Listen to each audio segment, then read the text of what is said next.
ಎಲ್ಲರಿಗೂ ನಮಸ್ಕಾರ. D K Ramesh ಮಾತಾಡ್ತಾ ಇರೋದು. ಸೊ ವಿಡಿಯೋನ ಕೊನೆವರೆಗೂ ಸುದ ನೋಡಿ.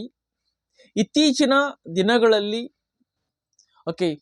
ಪೊಲೀಸ್ನವರ ಭ್ರಷ್ಟಾಚಾರ, ಲಂಚ ಬಾಕತನ ಸೊ ತುಂಬ ಜಾಸ್ತಿ ಆಗ್ತಿದೆ. ಮೊನ್ನೆ ದಿನ ಗೋವಿಂದರಾಜು ಅಂತ ಸಿಗಾಕೊಂಡಿದ್ದಾರೆ. ನಿಜವಾಗ್ಲೂ ನೋಡ್ತಿದ್ರೆ ಅಯ್ಯೋ ಪಾಪ ಅನ್ಸುತ್ತೆ. ನನ್ನ ಕಡೆಯಿಂದ ಒಂದು ಕಿವಿ ಮಾತು, ಯಾರೆಲ್ಲ ನಾನು ಚೆನ್ನಾಗಿ ಓದಿರ್ತೀರಾ, ಓಕೆನಾ, ಓದ್ಬಿಟ್ಟು ಒಂದು ಒಳ್ಳೆ ಉದ್ಯೋಗಕ್ಕೆ ಬಂದಿರ್ತೀರಾ, ಓಕೆನಾ.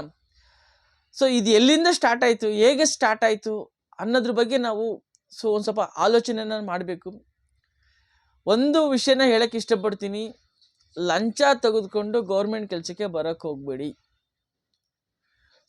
ಲಂಚ ತಗೋತೀನಿ ಅಂದರೆ ಗೌರ್ಮೆಂಟ್ ಕೆಲಸಕ್ಕೆ ಹೋಗಕ್ಕೆ ಹೋಗ್ಬೇಡಿ.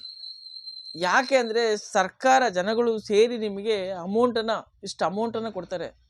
50,000, 20,000, 30,000, 40,000, 1,00,000 ದುಡ್ಡನ್ನು ಕೊಡ್ತಾರೆ. ಆರಾಮ್ಸೆ ಉತ್ತಮವಾದ ಜೀವನನ ಮಾಡ್ಬೋದು.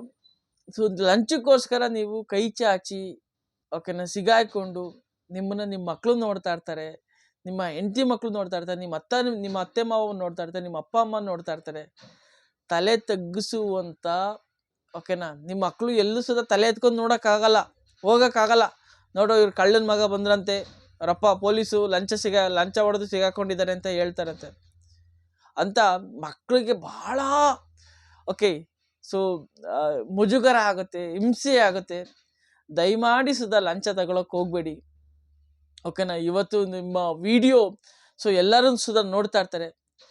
ಇದು ಮೇನ್ ಕಾರಣ ಏನಂದರೆ ಲಂಚ ಕೊಟ್ಟು ನೀವು ಕೆಲ್ಸಕ್ಕೆ ಬಂದಿರ್ತೀರ. ನಿಮ್ಮ ಮೇಲ್ಗಡೆಯವ್ರಿಗೆ ಲಂಚ ಕೊಡಬೇಕಾಗುತ್ತೆ, MLAಗಳಿಗೆ MP ಗಳಿಗೆ ಕೊಡಬೇಕಾಗುತ್ತೆ. ಈ ಒತ್ತಡದಿಂದ ನೀವು ಲಂಚ ಇಸ್ಕೊಳ್ತಾ ಇದ್ದೀರಾ. ದಯಮಾಡಿ ಪೊಲೀಸ್ ಅಂದರೆ ಅದು ತುಂಬ ರೆಸ್ಪೆಕ್ಟ್ ಇದೆ, ತುಂಬ ಗೌರವ ಇದೆ, ಓಕೆನಾ. ಲಂಚ ಇವತ್ತು ಎಷ್ಟು ಮಾರಕ್ಕಾಗ್ತದೆ. ಎಷ್ಟೋ ಜನ ನಿಷ್ಠಾವಂತ ಪೊಲೀಸ್ ಅಧಿಕಾರಿಗಳಿದ್ದಾರೆ, ಇವತ್ತು ಅವ್ರಿಗೆ ರೆಸ್ಪೆಕ್ಟ್ ಸಿಗ್ತಾ ಇಲ್ಲ.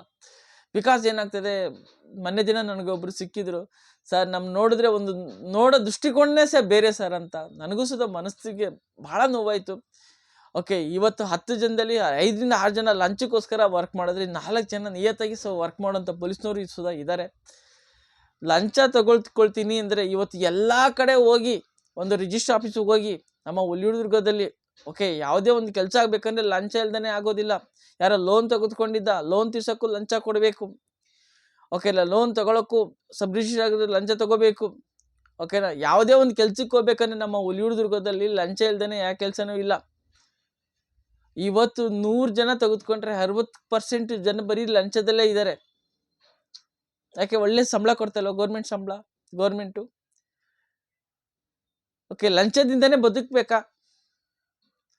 ದಯಮಾಡಿ ಓಕೆನಾ ಲಂಚನ ತಗೋಬೇಡಿ, ಓಕೆನಾ.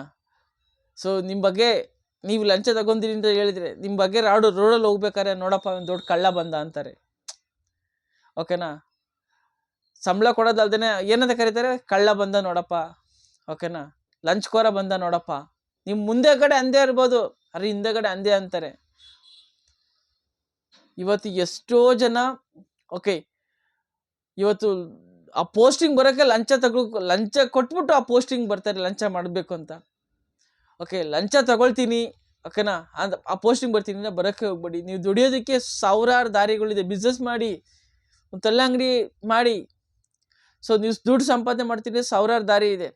ಅರೆ ಈ ಉದ್ಯೋಗ ಬರಬೇಡಿ, ಓಕೆನಾ. ಉದ್ಯೋಗ ಮಾಡೋದಕ್ಕೆ ತುಂಬ ಉದ್ಯೋಗಗಳಿದೆ, ಮಾಡಿ. ಯಾಕಂದರೆ ಇದು ಸಾರ್ವಜನಿಕರು, ದುಡ್ಡಿಲ್ಲದೆ ಹೋದವರು, ನಿರ್ಗತಿಕರು, ಬಡವರು, ಓಕೆನಾ. ಒಬ್ರ ಹತ್ರ ದುಡ್ಡು ಇರುತ್ತೆ, ಒಬ್ರ ಹತ್ರ ದುಡ್ಡು ಇರೋದಿಲ್ಲ, ಓಕೆನಾ. ಏನೋ ಒಂದು ಮಾಡಿಸ್ಬೇಕು, ಏನೋ ಒಂದು ಆಗಬೇಕಂತ ಬರ್ತಾರೆ. ನೀವು ದುಡ್ಡು ಕೇಳಿದ್ರೆ ಎಲ್ಲಿಂದ ಬರ್ತದೆ? ದುಡ್ಡು 1 ರೂಪಾಯಿ ಸುಮ್ಮನೆ ಹುಟ್ಟೋದಿಲ್ಲ, 1 ರೂಪಾಯಿ ಸುಮ್ಮನೆ ದುಡ್ಡು ಹುಟ್ಟೋದಿಲ್ಲ. ಅರ್ಥ ಮಾಡ್ಕೊಳ್ಳಿ. ನಿಮ್ಗಾರೆ ತಿಂಗಳಾದರೆ ಸಂಬಳ ಬರ್ತಾ ಇರುತ್ತೆ, ಜೀವನ ನಡೀತದೆ. ಇವತ್ತು ಎಷ್ಟೋ ಜನ ಕೆಲ್ಸಕ್ಕೆ ಹೋಗ್ದವ್ರು ಇದ್ದಾರೆ, ಎಷ್ಟೋ ಜನಕ್ಕೆ ಅವ್ರು ಕೊಡೋ ಸಂಬಳ ಬರೀ ಊಟ ಬಟ್ಟೆಗೆ ಆಗುತ್ತೆ. ನೀವು ಲಂಚ ಕೇಳಿದ್ರೆ ಎಲ್ಲಿಂದ ಆಗುತ್ತೆ?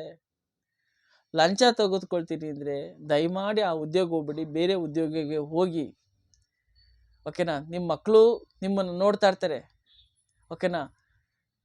ನೀವು ಹೆಂಡ್ತಿನ ಖುಷಿ ಪಡಿಸ್ಬೋದು, ಅಪ್ಪ ಅಮ್ಮನ ಖುಷಿ ಪಡಿಸ್ಬೋದು, ಆದರೆ ಮಕ್ಕಳು ನೀವು ಮಾಡ್ತಿರುವಂಥ ಲಂಚದ್ದು ನೋಡ್ತಾ ಇರ್ತಾರೆ, ಅಬ್ಸರ್ವ್ ಮಾಡ್ತಾ ಇರ್ತಾರೆ. ಅದು ಮಕ್ಕಳ ಮೇಲೆ ಬಹಳ ಪರಿಣಾಮ ಬೀರುತ್ತೆ. ದಯಮಾಡಿ ಲಂಚನ ತಗೋಬೇಡಿ, ಓಕೆನಾ. ಸೊ ಲಂಚ ತಗೊಳ್ತೀನಿ ಅಂದರೆ ನೀವು ಆ ಕೆಲಸಕ್ಕೆ ಬರಬೇಡಿ.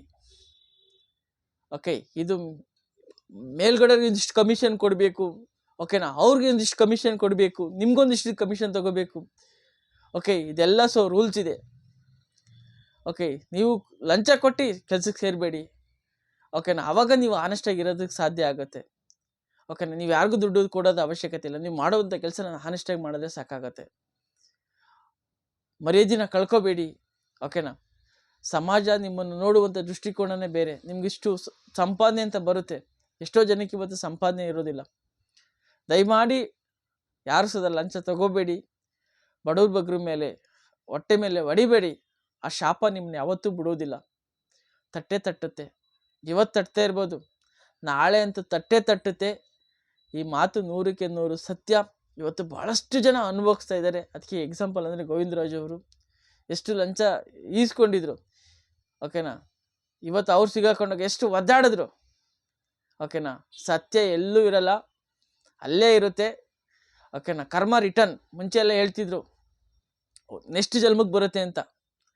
ಈಗ ನೆಕ್ಸ್ಟ್ ಜನ್ಮಕ್ಕಿಲ್ಲ, ನೀವು ಮಾಡಿದ ಕರ್ಮ ನಿಮಗೇ ಸಿಗುತ್ತೆ. ಅದು ಒಂದು ದಿವಸ ಲೇಟ್ ಆಗ್ಬೋದು, ಒಂದು ವಾರ ಲೇಟ್ ಆಗ್ಬೋದು, ಒಂದು ತಿಂಗಳು ಲೇಟ್ ಆಗ್ಬೋದು, ಒಂದು ವರ್ಷ ಲೇಟ್ ಆಗ್ಬೋದು. ಅದು ಯಾವುದೇ ಕಾರಣಕ್ಕೂ ನಿಮ್ಮನ್ನ ಬಿಡೋದಿಲ್ಲ.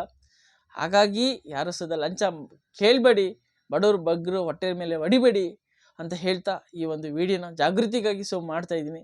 ವಿಷಯ ಚೆನ್ನಾಗಿದೆ, ಶೇರ್ ಮಾಡಿ, 4 ಜನಕ್ಕೆ ಯೂಸ್ಫುಲ್ ಆಗಲಿ. Thank you so much.